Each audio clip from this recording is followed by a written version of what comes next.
Happy Thursday, everybody. Thanks for joining.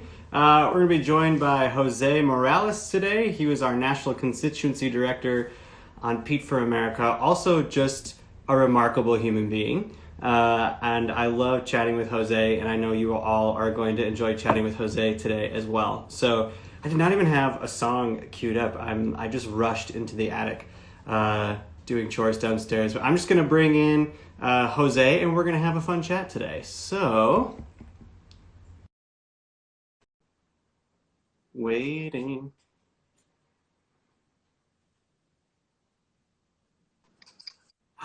Oh my God! Hi! There he is. How are you? I'm all right. How are you?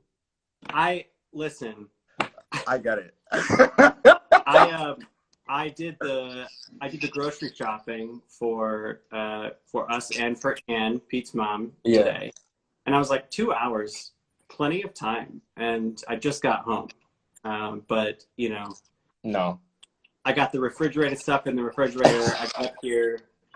I was wearing a baseball cap in the grocery store with my mask, which Anne sewed, of course. Oh my God, Angel.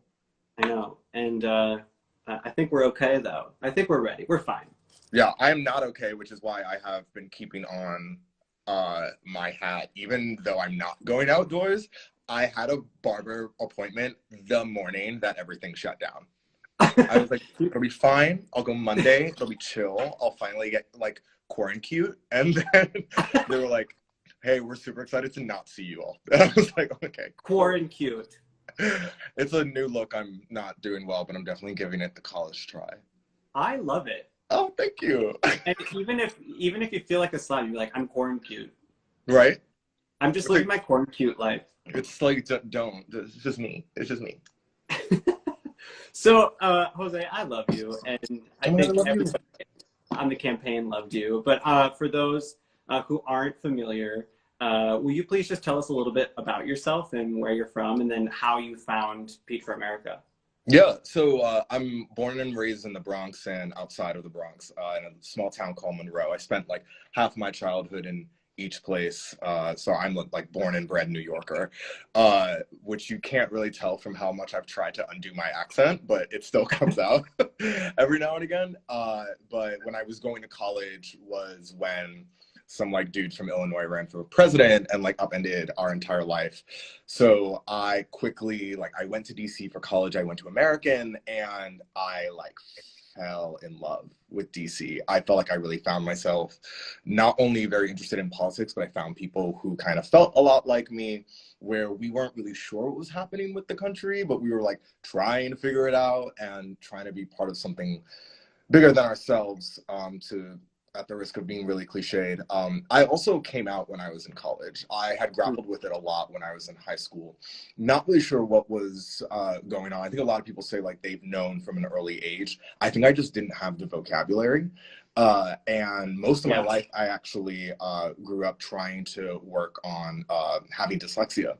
So I've spent a lot of time with language. And then when I got to college, I felt like I found the language. And I was like, okay, this is who I am.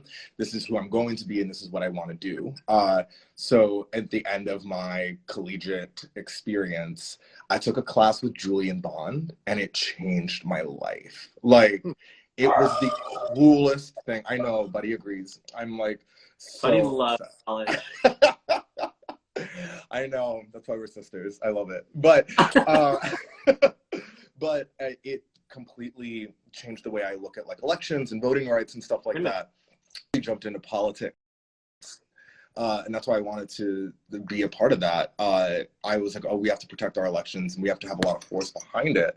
And then I met Pete, actually, speaking of elections. He was just coming through town because he was running for DNC chair, and I happened to work in the same building. And Really? yeah, he was just there, and some people were like, yo, you got to meet this guy.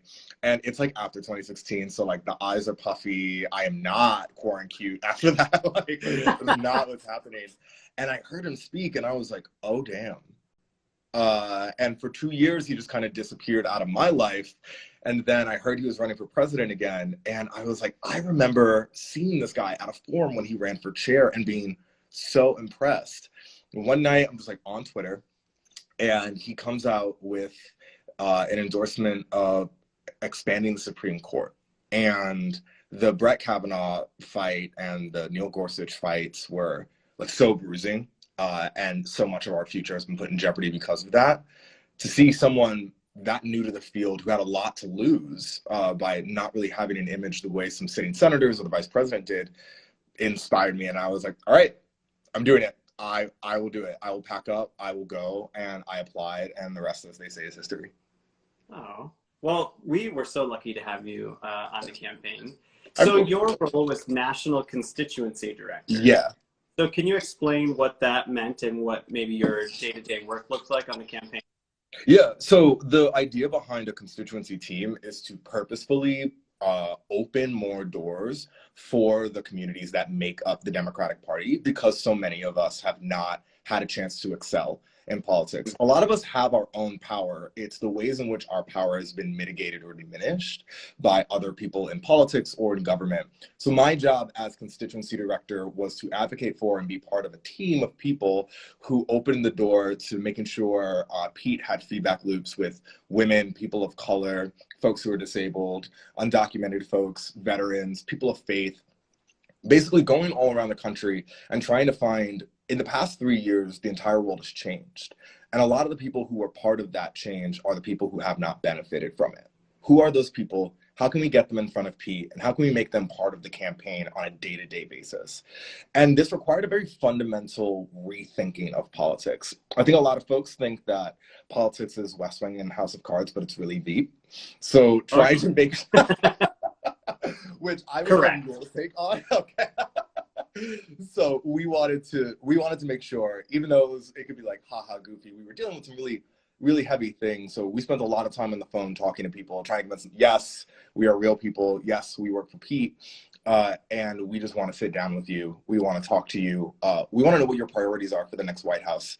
And something I adopted very quickly after having our first meetings with Pete, is he says, what am I missing? So what are you not hearing from me, from the field, from my fellow competitors? What are we missing? And that was the large role of the constituency team, is to find the people who felt like they were missing. And you had such a hard job, you and your team, because Pete was so new on the scene. I mean, when we entered the race, he had 0% name recognition. We also had no money in the bank. And you had to go out there and essentially introduce him to an entire country, whereas some of his competitors had, 40, 50 years of experience and name recognition. And you handled it so beautifully. And I was so surprised. Well, I wasn't surprised, but I love seeing in my mentions and in the DMs and the questions people submitted, they would say, like, not a question, but I just want to say I had a wonderful conversation with Jose in San Francisco, or I loved when Jose gave our group a call. So, just on behalf of Peter and I, thanks again for everything that you did, because you had such a heavy load to lift, and you did it beautifully. Now, we have to talk about something else. Okay. I have to pull up a video. Okay. And you're going to explain what's happening in this video. Okay.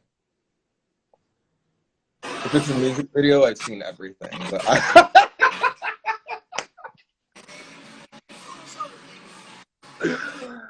oh, God. Okay. I don't know if you heard. I don't know if everyone could weird. But Pete's like, you don't want to see me dance. But that is what I loved about you so much, because you brought so much joy. Oh my God. To the race. But what's happening in that video? Okay, so here's the story. We are at the South Carolina Democratic Party convention, and it is like one of the earliest cattle calls. So this is back in the day where half the country was running for president. So it is, you are managing the logistics of like your own life, and you are running into the logistics of everyone else's life.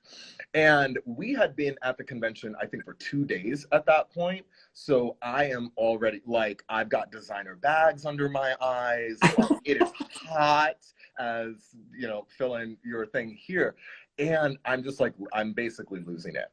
And it finally becomes time for Pete to address the entire convention. And it's his like biggest moment in South Carolina to date. And the thing that I love about South Carolina is like, beyond like its people and its food, is like they played the best music the whole time. Yes. And when I get very nervous, I can't stop moving. Like it's like something has happened to me. So Nina Smith, the traveling press secretary, myself, and Pete's traveling team are just standing behind there. And I don't know what song is playing, but Nina starts Millie rocking. And I was like, oh my God, I love this. I need something to do with my hands. And I'm standing next to Pete, and I was like, when I get nervous, I move a lot. And he didn't hear me. So now I feel like an idiot because I'm just like really small, because he's like in the zone. He's like, I've got this. I'm like really good at what I do. Right, exactly. And I'm like, well, I'm 3 children in a trench coat, so let's do this. So Nina and I start dancing, but the videographer only sees me.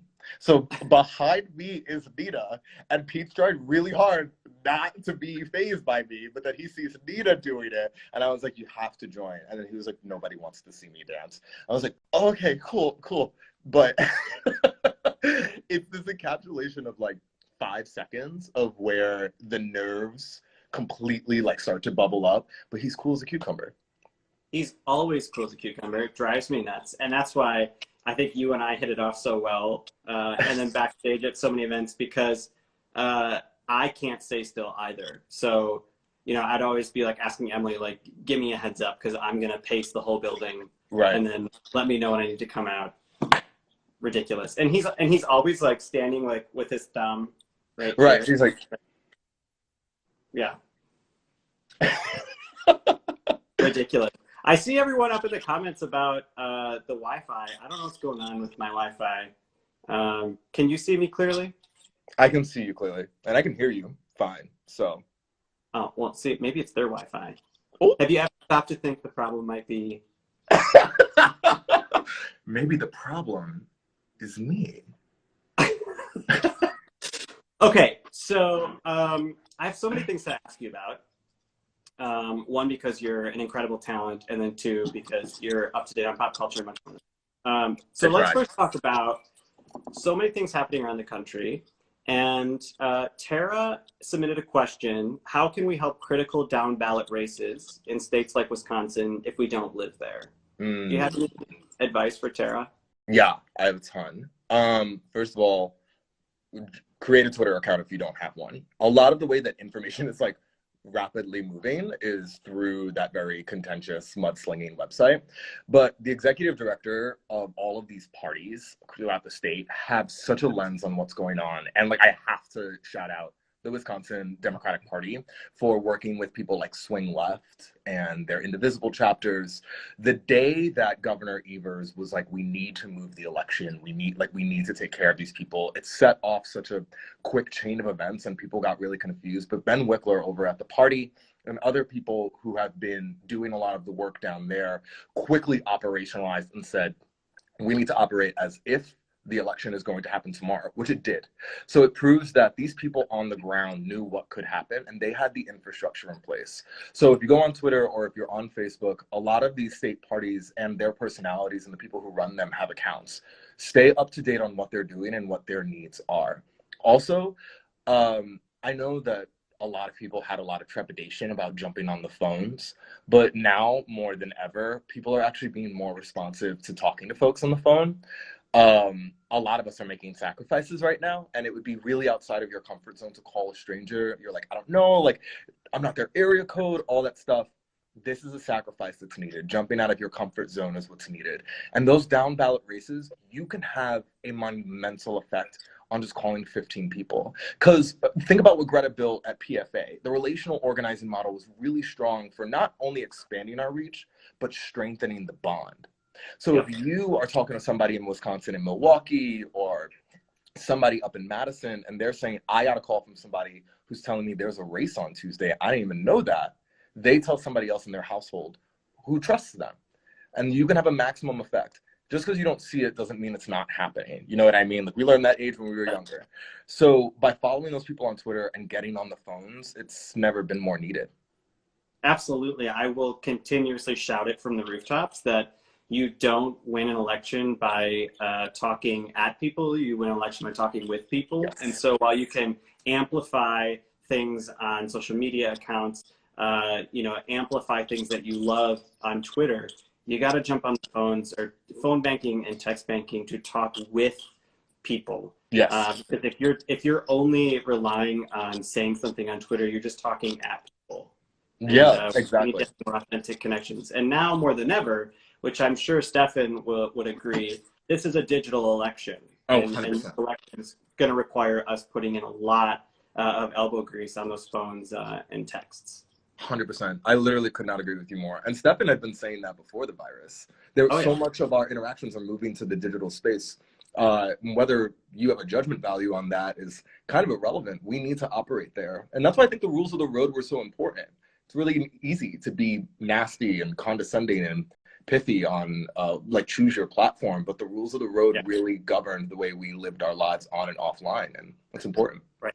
Yeah. Do you think we should have Stefan on? Is he around? I don't know. What is she doing? I'm gonna text her. Give me a sec. I look forward to having Stefan on. I hope he'll come on next week. That'll be good. Yeah. We really need to dial in on what this election looks like. And his podcast the other day was phenomenal. Oh my God, it was so good. So good. We like him. Mhm. Okay, so Alex asks, and this is, we're going to get a little bit more personal now. Okay. What did it mean to you as a gay man to be working for the first major gay candidate in American history? It was everything.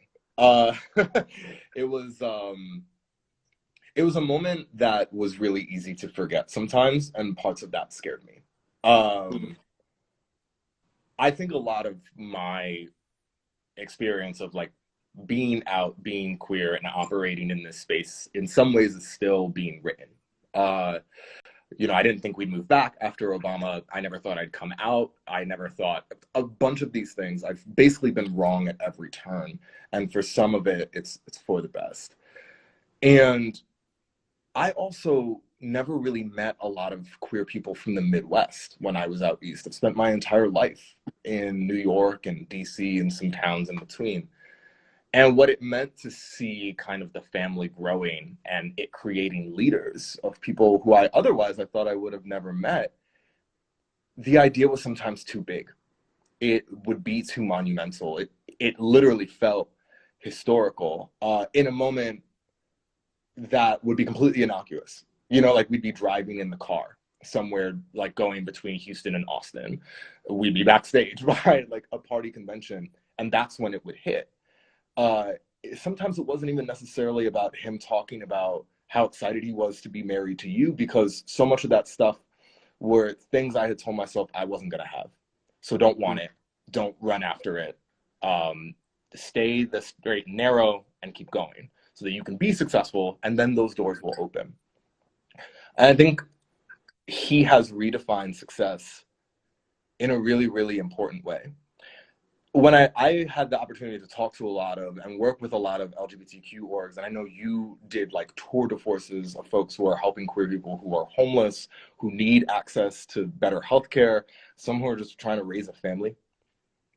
And Pete was so sure that we could get it right that it almost scared me, because I had spent a lot of my life questioning.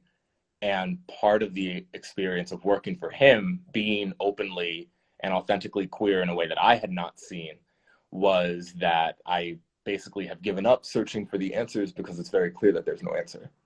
And it was just to do the work ahead. And that's how I got through those monumental moments. But even when I look back on it now, it's like a gay person won the Iowa caucuses. Like a gay person ran for president and redefined the party. And that was the debut of our generation. Yeah. That was the opening act. And it was a hell of an opening act. I don't think I'll ever forget it. I'm glad you were there with us along the way. You know, something that quite a few people asked about, and I contemplated not going there, but I think it's really important that if we're willing to be vulnerable, that we share our truths and we share our experiences. And, you know, many times along the way, our campaign was criticized for not being gay enough. Mm-hmm. And that never really hurt me as much as it hurt me in the way that I knew that there were hundreds of queer people working on our campaign, and what that must have felt like for people on our campaign to be identified as somebody whose identity doesn't count or doesn't matter or doesn't count enough. And I'm wondering what that felt like for you. I think that was probably some of the most painful moments. But you also, I want to go back to something you said at the top where it's like talking with people. And one thing you learn very quickly is like, basically, if you're a cisgender man and you pass as like not being queer, so many doors are open to you. And what that meant in our current condition was a revisiting of a lot of trauma that we go through before we come out. The idea that like at the hands of some people whose voices were very deep or had a lot of physical authority in a space, you suffer a lot of psychological and sometimes physical trauma. And over the past few years, people who have kind of put gender roles to the side and left all of that behind them and have moved confidently into who they can be have redefined what it means to be a part of the family and part of the community.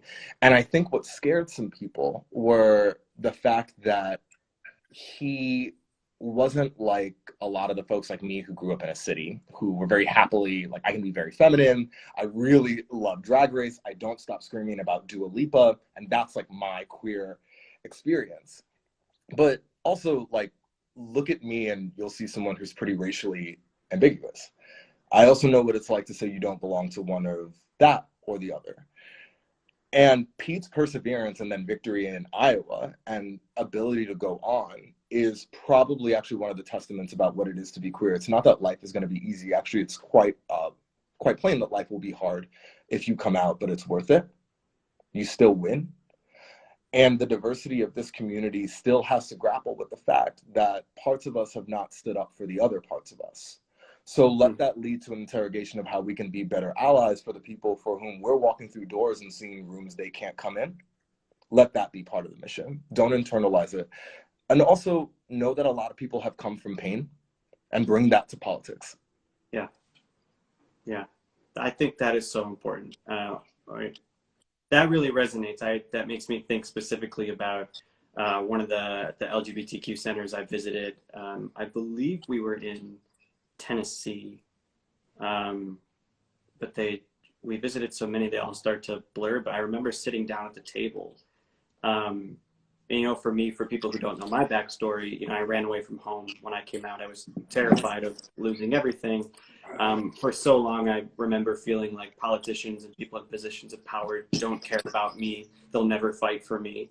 To where I, was so standoffish, but, anything related to politics. And then, fast forward, here I am traveling to these centers, sitting down at tables with their boards and some of their residents and guests, and representing my husband's presidential campaign. And I remember sitting at this table with some teens who identified as transgender. And when we had gone around the table and introduced ourselves and why we were there, and I kind of gave the pitch about, I'm here representing my husband, but really I'm not here to talk at you, I'm here to listen. Mm-hmm. And some of the teenagers didn't even want to talk. And it seemed that they came to the table already so, like their mind had been made up that I was not there to help. That because I was in that position and because I was representative of a campaign or a politician or a person of privilege, that I was not there to help. And I remember just sitting there feeling like, I remember what it felt like to sit in that pain. Mm-hmm. And now more than ever, it's just so important that we get it right. We just have to get it right. And now that we have a candidate, this election, it's either, pro LGBTQ or not. And it's such a clear decision. Mm-hmm. And for me out there in the field, I know I'm rambling a bit, but just meeting people where they're at who don't have the LGBTQ experience of living in Brooklyn or in San Francisco, they're in Kansas and they're in the middle of nowhere, Iowa. Or they're just trying to get by in Tennessee or Arkansas. And just being able to say I'm gay is enough to get you killed in some areas of the which I felt like many people who criticized the campaign did not understand. And so I'm sorry that you had to bear that burden as well.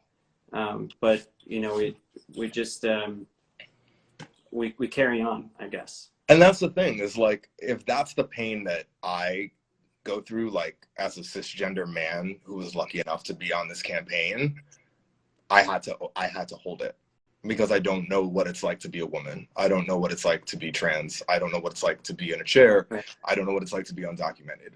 So I think at first I did view it as a burden, and then I took it as a charge. And it's like, Yeah. okay, every day I have to wake up and I have to do something for women. I have to do something for trans folks.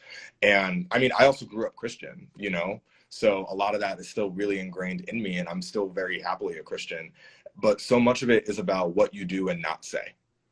And I will let that work speak for itself because it doesn't need validation from anyone else. It's just supposed to help the communities, and that's what you have to do. I love that. Yeah, I really love that, Jose. I was so surprised how many times I'd sit at a table and say, talk to me. And people were so taken aback because I think they were so used to people rolling in and giving their pitch. Yeah. Talking about the candidate, you know, and then rolling out, like taking the photo op and leaving. And for me, I roll up into these centers and be like, I don't know what it means to be Black and trans and a Right. teenager living in the middle of the desert. So like, please enlighten me and tell me what you need, and tell me what you need out of government and how the White House can get it right and what you want to see in a president. And I think it's a testament to what some people in positions of power miss, that sometimes the best work you can do is just listening. Boom. 100%. 100%. Yeah. All right. You want to lighten it up a little bit? Let's do it. Let's be bad. Okay. All right. I compiled a list of rapid response questions, both from submissions and from intensive Googling. Oh, no. I know. There was legitimately an article. It was like, am I gay enough? Take this quiz to find out. And I was like, oh. Yes. You did it. Okay. You ready? I'm ready. Brittany or Mariah? Stop pitting powerful women against each other. Next question. I love you. Favorite White Claw? Mango. Oh. The hardest part of isolation? Being an extrovert. This was an actual submitted question. Best song by The Killers?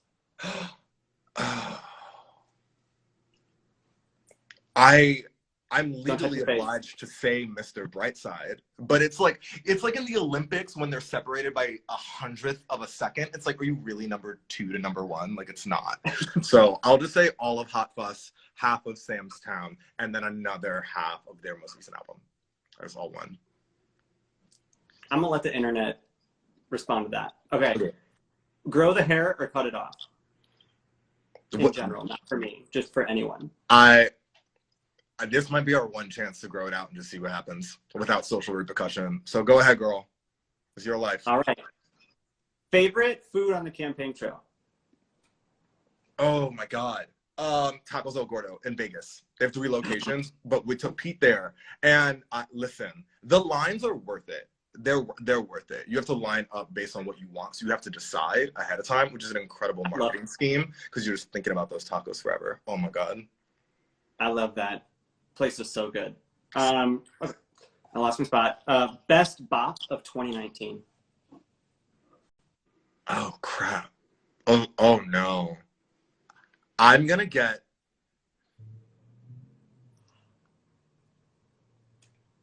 I think no. I'm gonna say something like slightly controversial, and I know it's gonna get me in trouble.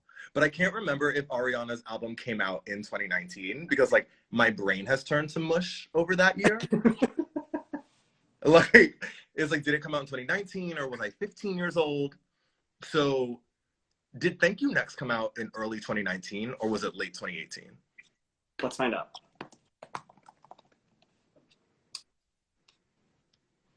Why doesn't it give me a year? 2019, February 8th, 2019. February 8th, 2019. Okay. 7 Rings was that girl. She really did what other people weren't doing. I love it. I'm so sorry. Okay, we're bad at rapid. I'm sorry. Go ahead. Okay, who was your favorite teacher and why? Oh, Mr. Bush. He was my AP US history teacher. He 100% knew I was gay in high school, and he made me. He was like, I don't know what you're doing with this, but like, you just got to get it together. And he made me run for a student council and that was like my first political thing I ever did. So when I got to like my senior year of high school, I had like begun my civics education because of him. That's lovely. Yeah, Aren't great. teachers wonderful? Favorite musical? I've heard. Favorite musical? Yeah. I'm gonna be cliche and say Hamilton. It's got so much Puerto Rican like representation. Like, I love that. I'm so pumped for In the Heights. girl. The movie. I forget. No, I forget will what be there at midnight. movie. I will be there at midnight. Oh, can I come? Hopefully. Yeah, sure. I might be busy though. I don't know. Okay. Whatever. I'm moving on. Okay. Peter's walkout song versus my walkout song. I don't think a lot of people got to come to my events. My walkout song was "Cut to the Feeling" by Carly. I know. Who had the better I walkout know. song? It was you. Please don't tell your husband. Thank you so much. Did you hear that? No. Okay. Biggest misconception about the 2020 election? Biggest misconception that being right is the same thing as organizing voters. Write that down. Okay, last one. Is Stefan watching right now? She better be. I saw her mouthing off in the comments, but she won't come and fight me, so I know that's a problem. Oh, I love it. So, my friend, what are you planning on doing next? Anything on the horizons, or what do you look forward to doing in the future? So I want to stay involved in the voting rights fight for sure. I think stuff that's been going on over the past week has been extremely concerning. There's been a lot of talk about like, can Trump shut down the election and stuff like that? No, he can't. But they will be making this as hard as possible. So I don't think I'm done with this cycle. But forever and always, I'm gonna try to be the biggest megaphone. I got a loud ass voice too, so I'll try as hard as I can to talk about these down ballot races. I've been seeing people, even people in like, people that we met who were like, if Pete's not the nominee, I'm not going to turn out. And I'm telling you right now, like, you are absolutely jeopardizing my future if you don't do that. So I'm going to talk to people about the incredible Senate candidates we have, holding and expanding the House, but also these state legislatures. Like, so many of these crappy bills about voter ID and restricting abortion or eliminating abortion, these happen in the state House. Our governors are our first line of defense, but we actually have to get people in there. So that's going to be something I want to focus on in my free time. I also... I haven't cooked this much in my damn life, and I am over it. No, I'm over it. Y'all do this every day. How? So I'll learn to be patient, I guess. Like, damn. Have you been cooking something regularly? Not the same dish regularly, but each day I cook something. So I've tried to do like breakfast situations, but I'm literally a monster without coffee. Even to myself, I'm like, why are you like this? Breakfast situations. Because sometimes it's just cereal out of the mixing bowl, because it's like, it'd be like that. Oh, for sure. But I am also like, you eat like crap on the campaign trail. And you're like, this is self-care.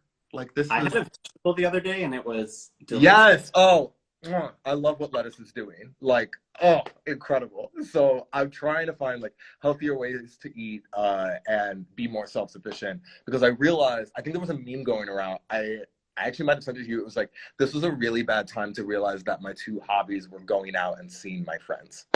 So. Yeah. What about you? What do you want to do as we like move through the rest of the year, not knowing basically anything that could happen, but like, what are your hopes, dreams, aspirations? Oh, honestly, I'm just enjoying doing nothing. I love having these chats, just, bringing people together and spreading some kindness and some happiness. Right now, I think I'm almost caught up on sleep. I mean, it's been a good month.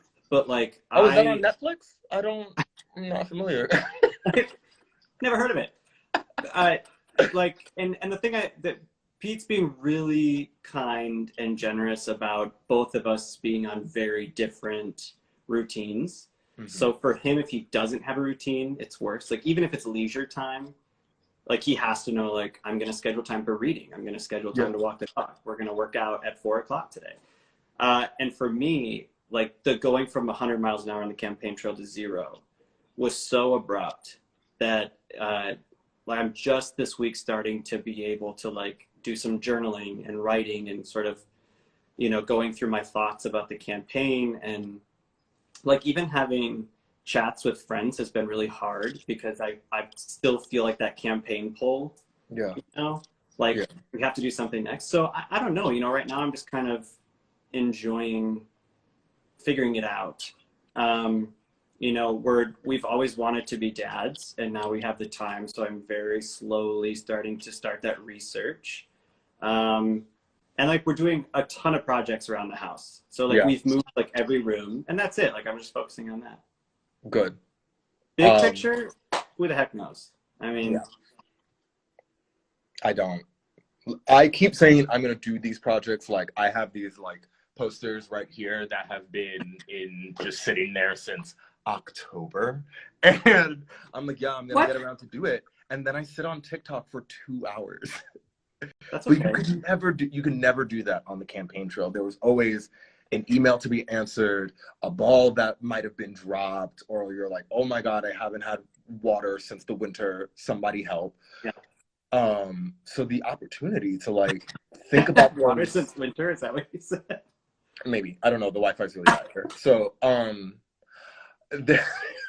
but you don't get the chance to think about those big things that actually define life, like being a parent. Like you just are go and like tending to a home. So I hope you milk all of those moments for what it's worth. Thank you. You deserve it.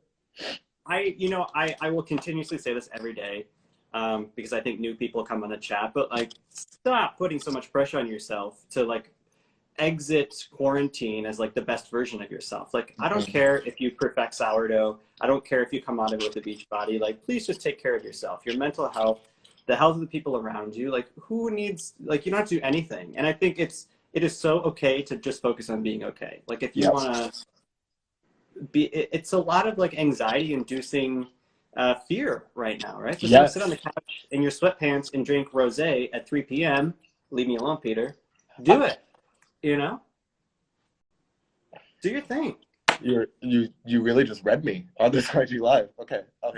I have never, listen, I'm somebody who's dealt with an anxiety disorder for years. So when this started happening, I was like, oh, I know what I'm doing. Panicking every day, like whatever. But what's been really hard is like in a lot of moments where your personal mental health feels like it's at risk, you can kind of turn to some people and rely on each other, right? Like we could have like a private chat backstage where like, I'm really nervous. And then like you would give someone a pep talk. And I was like, okay, great. It's the fact that we're all going through this together that kind of compounds the fear, because those people who like are working on their mental health are also the first people to say, I don't want to bother nobody. You know, I don't want to be a burden. You know, somebody's probably going through it worse than me. Somebody's got it like really hard. And it's like, this is what solidarity means.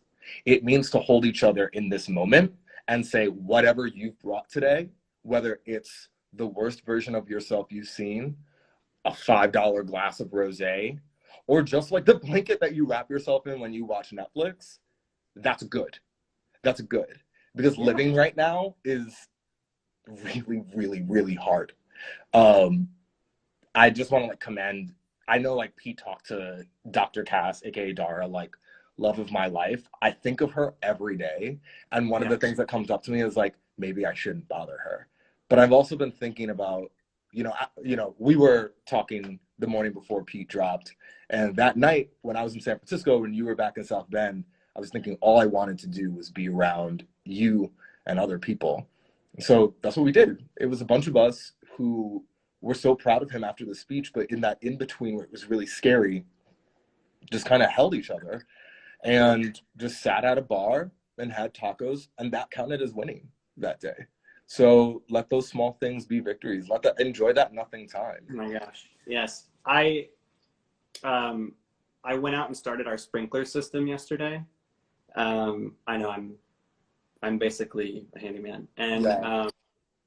I walked outside like barefoot and was like trying to fix the sprinkler heads, and I had this moment, and it's kind of cheesy, but like feeling my bare feet in the grass.